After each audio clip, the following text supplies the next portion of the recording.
Hello everyone, welcome back to our channel. నేను మీ శిరీష. అందరూ ఎలా ఉన్నారు? బాగున్నారు అనుకుంటున్నాను. నేను కూడా చాలా బాగున్నాను. ఈరోజు కూడా ఒక మంచి వీడియోతో మీ ముందుకు వచ్చేసాను. ఈ మధ్య నేను వంటలకు అయిపోయానేమో అని అనిపిస్తుంది నాకేను. మామూలుగా అయితే కొంచెం కష్టతరమైన వంటలు అవి ఉంటే ఒక అడుగు వెనక్కే వేస్తూ ఉంటాను. ఎందుకు వచ్చిందిలే, అమ్మ వాళ్ళు అత్తయ్య గారు వాళ్ళు చేసిస్తారు కదా అని ఎన్నాళ్ళు ఆ లెక్క ఉండేది. వాళ్ళు కూడా అదే అనేవారు, ఎందుకు నువ్వు చిన్నపిల్లవు కదా, ఇటు చిన్న కోడల్ని ఇటు చిన్న కూతుర్ని, కాబట్టి నువ్వేం కష్టపడకు, నువ్వు జాగ్రత్తగా పిల్లల్ని చూసుకుంటూ ఉండు, మేము పచ్చళ్ళు పెట్టిస్తాం, ఏదైనా అప్పచ్చళ్ళు మేమే చేసేస్తాం, నువ్వు ఎక్కువ ఏం చేయకు అని చెప్పని ఇద్దరు బాగా ప్యాంపర్ చేయడం అలవాటు అయ్యి పెద్ద పిండి వంటలు పెద్ద పెద్ద పచ్చళ్ళు ఆ జోలికే వెళ్ళేదని కాదు నేను. సో ఈరోజు ఏంటంటే నేను తిరగరాద్దాం అనుకుంటున్నాను నాకున్న ఇమేజ్ని అలా కాదు అని చెప్పని. సో దానికన్నా ముందు ఏంటి శిరీష వెస్ట్రన్ డ్రెస్లో ఏదో రెడీ అయ్యి బయటకు వెళ్తుందని అనుకోవచ్చు మీరు. సంక్రాంతి షాపింగ్కి అంటే ట్రెడిషనల్ షాపింగ్కి వెస్ట్రన్ స్టైల్లో బయలుదేరుతున్నాను. సో వెళ్ళే ముందు సరదాగా మీకు ఒక చిన్న క్లిప్పింగ్ తీసి షాపింగ్ అయిన తర్వాత ఏం కొన్నామో ఆబ్వియస్లీ మీకు షేర్ చేస్తాను కదా, దానికన్నా ముందని చెప్పని చిన్న వీడియో షూట్ చేశాను. సో వెస్ట్రన్ అవుట్ఫిట్లో వెళ్ళి సంక్రాంతి షాపింగ్ చేసి వస్తాను. మరి అలా ఉంటుంది మనతోటి. ఏం కొన్నానో తర్వాత చూద్దరు. కానీ మామూలుగా యాజ్ యూజువల్గా ముందు ముగ్గుతో స్టార్ట్ అవుతుంది. ముగ్గు తర్వాత వంటలకు అన్నాను కదా, ఏం వంటలు చేస్తున్నాను, ఈరోజు వీడియోలో ఏం పోస్ట్ చేస్తున్నాను అని చూడడానికి ముందు మొదటిసారి మన ఛానల్ ఎవరైనా చూస్తుంటే కనుక ఛానల్ సబ్స్క్రైబ్ చేసుకోండి. పక్కనే ఉన్న బెల్ ఐకాన్ క్లిక్ చేసి ఆల్ క్లిక్ చేస్తే కొత్త వీడియోస్ పెట్టగానే మిస్ కాకుండా చూడగలుగుతారు. డిస్క్రిప్షన్లో కూడా లింక్స్ ఉంటాయి, ఒకసారి చెక్ చేయండి. ఇన్స్టాగ్రామ్లో కూడా నాకు ఎవరైనా మెసేజ్ చేయాలనుకునే వాళ్ళు తప్పకుండా చేయొచ్చు. వంటలక్క అని నాకు నేనే చెప్పేసుకున్నాను కదా ముందు, అందుకని ఏదో చేస్తుంది అనుకోవచ్చు. ఈ ఒక్కరోజుకి నేను వంటలక్క అని చెప్పుకోవట్లేదు. ఆల్రెడీ పండగ వంటలు స్టార్ట్ అయ్యాయి. అది కొంచెం రేపు ఎల్లుండి ఎప్పుడైనా వీడియోలో పోస్ట్ చేస్తాను, అవి కూడా ఏం చేస్తున్నాను అని చెప్పాను.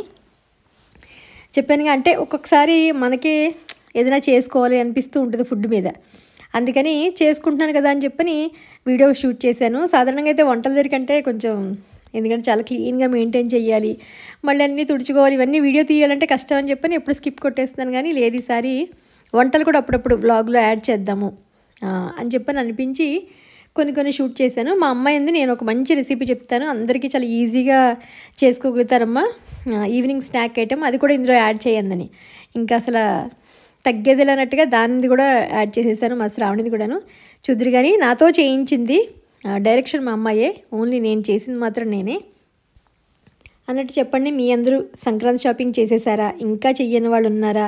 లేకపోతే ఈరోజు తొందరగా చేసేసేయండి లోపలేను, ఎందుకంటే మళ్ళీ మనం స్టిచ్చింగ్ చేయించుకోవడానికి ఇవన్నీ చాలా టైం పడతాయి కాబట్టి సెలక్షన్ కూడా కొంచెం హడావుడిగా లేకుండా ఉంటుంది కాబట్టి తొందరగా చేసేసుకోండి. మేము కూడా ఆల్రెడీ షాపింగ్ అవుతూ ఉన్నట్టుగా ఉంది.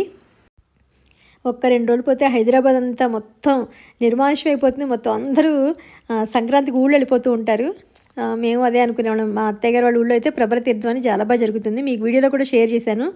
అక్కడ ఎలా జరుగుతుంది, కోనసీమలో ప్రభల తీర్థం అంటే చాలా ఫేమస్. అసలు ప్రభలు ఎలాగా గోదావరిని, అదే పిల్లకాలు ఏదో ఉంటుంది, దాన్ని దాటి అవతల పక్కకు వెళ్ళడం పొలాల్లోకి, అసలు అవన్నీ చూడాల్సిన ఘట్టాలు. మీకు ఒకవేళ అలాంటివైనా చూడాలి అనుకుంటే కనుక నా ఓల్డ్ వీడియోస్ ఉన్నాయి.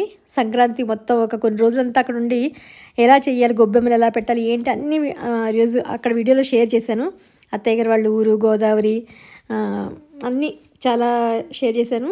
చాలా బాగుంటాయి అవి. మీకు నచ్చితే కనుక ఒకసారి వెనక్కి వెళ్ళి వాచ్ చేయండి. యాజ్ యూజువల్గా ముగ్గు పెట్టుకున్నాను. ఆ తర్వాత నేను అప్పుడు పండు మిరపకాయలను ఉసిరికాయలు తీసుకున్నాను. అప్పుడు వీడియో షూట్ చేశాను కానీ అప్పటి నుంచి పెట్టడం అవ్వట్లేదు. వాటిని నిల్వ పచ్చడి పెడతాను అని చెప్పని కొనడం చూపించాను మీకు. వాటిని టమాటాతో పండుమిర్చి టమాటా పచ్చడి ఇన్స్టెంట్గా పెట్టేసి చూపించాను. కానీ నిల్వ పచ్చడి ఎలా పెట్టాలనేది అలాగే, అంటే వాటికి ప్రిపరేషన్ ఎలా చేయాలని చూపిస్తాను.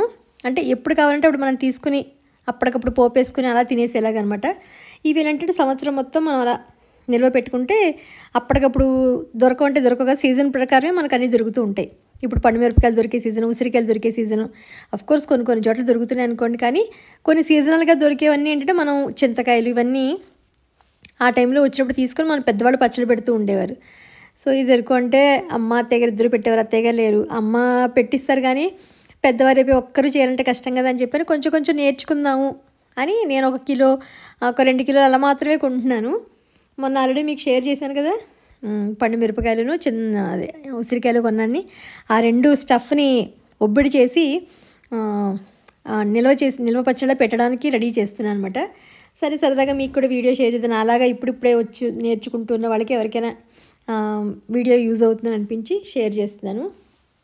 దానికన్నా ముందు మా పక్కన నైబర్స్ డాక్టర్ నిహిత ఉంటారు. అంటే మొన్న మీరు డ్యాన్స్లో కూడా చూసుంటారు.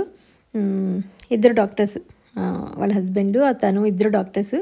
సో వాళ్ళు ఏంటంటే క్యాలెండర్ పంపించారు నాకు. తిరుమల తిరుపతి దేవస్థానం నుంచి వచ్చిన క్యాలెండర్ పంపించారు. అసలు ఎంత బాగుందంటే క్యాలెండరు ధనుర్మాసంలో వచ్చింది మొన్న. స్వామివారు అమ్మవారు రకరకాల అలంకరణల్లో, అంటే మనకు అక్కడ తిరుపతిలో మనం ఎలా అలంకరణ చేసి ఫొటోస్ తీస్తారో అవే క్యాలెండర్లో వేస్తారని అనుకుంటున్నాను నేను. చూడ్డానికి అబ్బా కన్నులు రెండు సరిపోవట్లేదు అన్నట్టుగా అనిపించాయి. మంచి మంచి పట్టు వస్త్రాలు అలంకార భూషితులు అయ్యి ఫోటోలు తీయించుకుంటే అలా ఇంట్లో పెట్టిన వెంటనే క్యాలెండర్ ఎంతో సంతోషంగా అనిపించింది. అక్కడ క్యాలెండర్ కదా తిరుమల తిరుపతి దేవస్థానం అంటే కొంచెం ఇంకా సంతోషంగా అనిపిస్తుంది కదా. సో స్వామివారి అమ్మవారిని అలా చూసుకోవడానికి కరెక్ట్గా హాల్లో ఒక చోట పెడదామని అనుకున్నాను.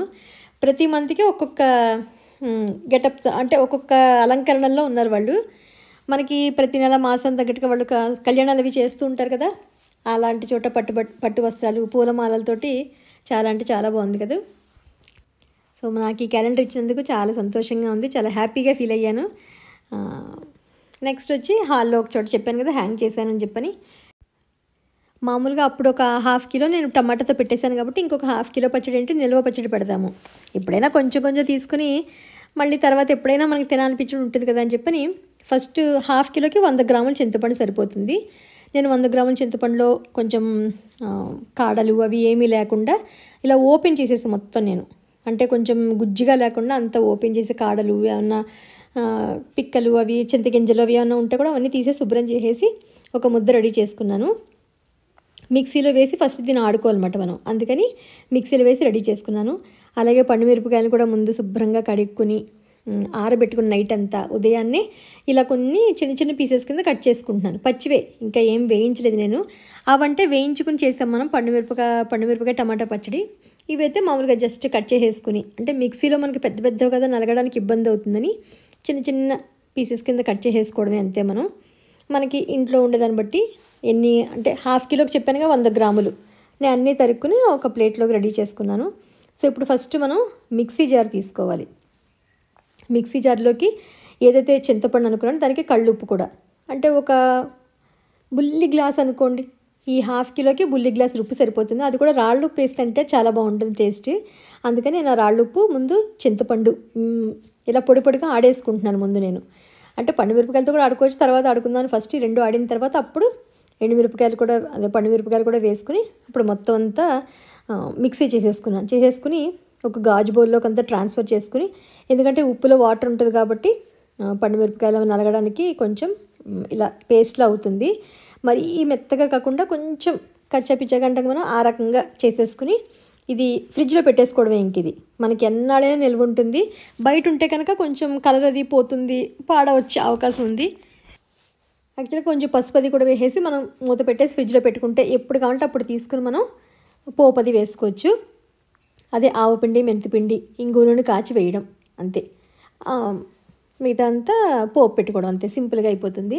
దాన్ని అయితే ఒబ్బడి చేస్తాను. నెక్స్ట్ వచ్చి అప్పుడే ఉసిరికాయలు కూడా తీసుకున్నాను కదా, వాటిని కూడా ఇలా మొత్తం చిన్న చిన్న ముక్కల కింద కిలో ఉసిరికాయలని తరుక్కున్నాను. మెల్లగాను తరిగి వీటిని కూడా తడి ఆరిపోయేలా చూసుకుని అప్పుడు, అంటే ముందు రోజే కాయలని వాటితో పాటు శుభ్రం చేసేసుకుని ఆరబెట్టి నెక్స్ట్ డే అంతా ఇలా చిన్న చిన్ని పీసెస్ కింద కట్ చేసుకున్నాను. యాక్చువల్గా ఇలా పెట్టుకున్న ఆవకాయ బాగుంటుంది, కానీ పిల్లలు వాళ్ళు ఏంటంటే ఉసిరికాయ కొంచెం వగరగా ఉంటుంది కదా అని చెప్పి పడేస్తారు కదా. అందుకని మొత్తం మనకి అంతా ఫుడ్లోకి వెళ్ళిపోవాలి, ముక్కలు ఏం తీసేటట్టుగా ఉండకూడదని చెప్పని స్టవ్ వెలిగించి ప్యాన్ పెట్టుకుని కొంచెం ఆయిల్ ఒక 2 స్పూన్లు అంతే, ఎక్కువ అక్కర్లేదు, వేసుకుని ఈ ముక్కలు ఏంటంటే కొంచెం పచ్చివాసన తడిదనం పోయేలాగా చిన్నగా ఫ్రై చేసుకోవాలంతే. ఒక 5 to 10 minutes ఫ్రై చేసుకుంటే సరిపోతుంది. అప్పుడు ఆ ఫ్రై చేసుకున్న దాన్ని మిక్సీ చేసుకుని ఫ్రిడ్జ్లో ఒక డబ్బాలో ఎయిట్ కంటైనర్లో పెట్టేసుకున్నామంటే ఎప్పుడు కావాలంటే అప్పుడు కూడా మనం పచ్చడి తీసుకుని దాంట్లో ఆవుపిండి మెంతిపిండి వేయించింది వేసుకోవడం, ఇంగు నూనె కాచిపోసుకోవడం, ఇందులో కారం కూడా వేసుకోవాలి, ఎందుకంటే ఇంకా కారం లేదు కదా మనకి, పచ్చి కారం కూడా వేసుకోవడం. ఇది ఒక పద్ధతి ఉంది. లేకపోతే అది మనం కొత్తిమీరతోటి కూడా చేస్తారట అమ్మ వాళ్ళు. అమ్మ వచ్చినప్పుడు చేయించుకుందాం అని అనుకుని ముద్ద అయితే రెడీ చేసి పెట్టుకుంటున్నాను. సో ఇదంతా చక్కగా వేగిన తర్వాత చల్లారిన తర్వాత అప్పుడు మిక్సీ చేసుకుని ఆ మిక్సీని కూడా ఒక డబ్బాలో, అంటే స్టీల్ పెడితే కన్నం పడిపోతుంది స్టీల్ దానికైతే, అందుకని నేను టప్పర్వేర్ డబ్బా ఉంటే దాంట్లో పెట్టి ఫ్రిడ్జ్లో స్టోర్ చేసుకున్నాను. సో ఎప్పుడైనా తినాలనిపించినప్పుడు, ఇప్పుడు కాదు ప్రస్తుతానికి, ఇంకా టమాటా పండుమిరపకాయ పచ్చడి ఉంది కాబట్టి సరిపోతుంది. ఉసిరికాయ కూడా చాలా మంచిది, సి విటమిన్ పుష్కలంగా ఉంటుంది మనకి. ఎక్కువగా ఉసిరికాయ తింటే మనకి ఎప్పుడు యంగ్గా ఉంటామట కదా. ఇంతకుముందు కూడా ఉసిరి క్యాండీస్ నేను షేర్ చేశాను. సో వీటన్నిటిని మిక్సీ చేసుకుని డబ్బాలో స్టోర్ చేసుకుని పెట్టుకున్నాను. ఈ 2 బృహత్తర కార్యాలు అయితే నేను చేశాను, పాడు చేయకుండా. ఎందుకంటే రేపు చేద్దాం, మాపు చేద్దాం అని చెప్పని వాటిని ఇంతకుముందు పాడు చేసేసేదాన్ని, అవి మెల్లగా డస్ట్బిన్లోకి వెళ్ళిపోయేవి. ఇప్పుడు అలా కాదు, ఖచ్చితంగా వీటిని నేను శ్రద్ధ పెట్టి చెయ్యాలని కిలో అయినా కూడా వాటిని ఒబ్బడి చేసి అయితే దాచాను 2 ఫ్రిడ్జ్లోను. నెక్స్ట్ మా అమ్మాయి రెసిపీ అని చెప్పాను కదా, సింపుల్గా ఎవరైనా చేసుకునే రెసిపీ. మనకి కార్న్ ఉంటాయి కదా, స్వీట్ కార్న్, అవి ఒక్కసారి ఒక లైట్ బాయిలింగ్ చేసేసి బయట తీసి ఒక బౌల్లో వేసుకున్నాను. మా ముగ్గురికే ఒక 3 పీసెస్ చేస్తాను అంతేను. బ్రెడ్ మీద చిన్న పిజ్జా అనుకోవచ్చు, మినీ బ్రెడ్ పిజ్జా అని అనుకోండి సింపుల్గాను. దాంట్లోనే కొంచెం బటరు, అలాగే కొంచెం కొత్తిమీర, అదే చీజ్ వేసాను. ఎందుకంటే కొంచెం పుల్లగా అలా ఉంటే బాగుంటుందని చెప్పని. యాక్చువల్గా ఇవన్నీ ఇంట్లో ఉంటాయి, మా శ్రావణి ఏదో ఒకటి చేస్తూ ఉంటుంది. దీంట్లోనే కొంచెం ఒరిగను అంటే అలాగే రెడ్ చిల్లీ ఫ్లేక్స్, కొంచెం మిరియాల పొడి, ఇలాంటివి ఏమైనా మనకి అవైలబుల్గా అంటే పిజ్జాకి మనం పైన స్ప్రెడ్కి అంతా ఇలాంటివి చేసుకుంటే బాగుంటుంది. ఇవంతా బాగా మిక్స్ చేసేసి రెడీ చేసుకున్నాను. స్వీట్ కార్న్ ఏంటంటే కొంచెం బాయిల్ చేసుకొని పెట్టుకోవాలి, లేకపోతే కొంచెం అంత మెత్తగా ఉండదు కాబట్టి నేను బాయిల్ చేసి పెట్టాను. కొంచెమే చేస్తున్నాను యాక్చువల్గా, 3 బ్రెడ్లతోటేను. బ్రెడ్ మనకి ఎలాగో శాండ్విచ్ బ్రెడ్ ఏదో ఒక బ్రెడ్ ఇంట్లోనే ఉంటుంటుంది పిల్లలకని, సింపుల్గా అప్పటికప్పుడు ఫటాఫట్ చేసేసుకోవచ్చు. ఎక్కువ శ్రమ కూడా లేదు, హీట్ చేయాల్సినంత అవసరం అవి కూడా అంటే కూర ఏదైనా చేయడం అవి కూడా ఉండదు. బ్రెడ్ ఉంటే చాలు. ఇలా బ్రెడ్ సైడ్స్ తీసుకుని ఒక చిన్న బౌల్ తీసుకుని ఆ బౌల్ షేప్లో చిన్నగా చేస్తే ఏంటంటే వాళ్ళకు కూడా పిల్లలకి ఏంటంటే కొంచెం కొత్తగా యూనిక్గా ఉంటుంది, చేత్తో పట్టుకుని ఈజీగా తినేయచ్చుట. యాక్చువల్గా మా అమ్మాయి చెప్పింది, నాకైతే ఏం తెలియదు. దాని మీద ఏమేమి రాయాలో అవన్నీ ఉంటాయి ఇంట్లో, నాకు తనే చేసేసుకుంటూ ఉంటుంది. ఇది మాయో అని చెప్పి వైట్గా ఏదో ఉంటుంది చిన్నగాను. ఇవన్నీ ఏంటంటే కొంచెం పుల్లగా కారంగా అలా ఏవో ఉంటాయి. సో ఇదొకటి పిజ్జా సాస్ సంథింగ్, ఆ 2 మిక్స్ చేసేసి దాన్ని అప్లై చేసేయాలట మొత్తం దాని మీద అంతాను. సో కొంచెం పుల్లగా కారంగా అలా ఉంటాయన్నమాట. ఇప్పుడు ఇది అప్లై చేసేసిన తర్వాత అదొక స్పూన్, ఒక పెద్ద స్పూన్ ఎంతో దాని మీద పెట్టేసి జస్ట్ అలా ట్యాప్ చేస్తే దానికి స్ప్రే అంతా అతుక్కుంటుంది కదా, అంతే. ఇదే ప్రాసెస్, ఇంతకన్నా ఏమి లేదు, 5 మినిట్స్లో అయిపోతుంది. అలా 3 చేశాను, నాకు, మా శ్రావణికి, మా వారికి, అంతే. ఒక్కొక్కటే చేశాను, మళ్ళీ ఇంక డిన్నర్ తినరని చెప్పని. ముందు కొంచెం బటర్ వేసేసుకొని అదంతా కొంచెం ప్యాన్ అంతా స్ప్రెడ్ అయ్యేలా చూసుకున్నాక అప్పుడు బ్రెడ్ని కట్ చేసుకుని దాని మీద అంతా ఇలా పెట్టుకున్నాం కదా. మీరు పనీర్ వేసుకోవచ్చు కావాలంటే, ఏదైనా వెజిటబుల్స్ ఏవైనా సరే, క్యారెట్ తురుము ఇవే వేసుకోవాలని ఏం లేదు, ఏవైనా వేసుకోవచ్చు, మన ఇష్టం. సిమ్లో పెట్టుకోవాలి, సిమ్లో పెట్టుకుని ఏంటంటే మూత పెట్టుకుని మంచిగా మగ్గించుకోవాలి. అందులో నేను స్వీట్ కార్న్ బాయిల్ చేశాను కాబట్టి మనకు ఆల్రెడీ బాయిల్ అయిపోయింది కాబట్టి బాగుంటుంది. కింద ఏంటంటే కొంచెం వేగుతుంది కాబట్టి క్రిస్పీగా వస్తుంది, పైన ఏమో బాగుంటుంది. అయినా కూడా నేను ఒకసారి మంచి టర్న్ చేసి ఒకసారి కొంచెం ఫ్రై చేశాను. సో యమ్మీగా సాస్ వేసుకు తింటే చాలా అంటే చాలా బాగున్నాయి. మీరు కూడా ఇన్స్టెంట్గా అయిపోతుంది కాబట్టి ట్రై చేసి చూడండి, ఎలా ఉందనేది నాకు తప్పకుండా కామెంట్ సెక్షన్లో తెలియజేయండి. మా అమ్మాయి చెప్పిన రెసిపీ, నాది కాదు ఇది. సో ఇది ఈరోజు వీడియో, మీ అందరికీ నచ్చిందని అనుకుంటున్నాను. మళ్ళీ ఒక ఇంట్రెస్టింగ్ వీడియోతో మిమ్మల్ని అందరినీ కలుస్తాను. అంతవరకు బాయ్.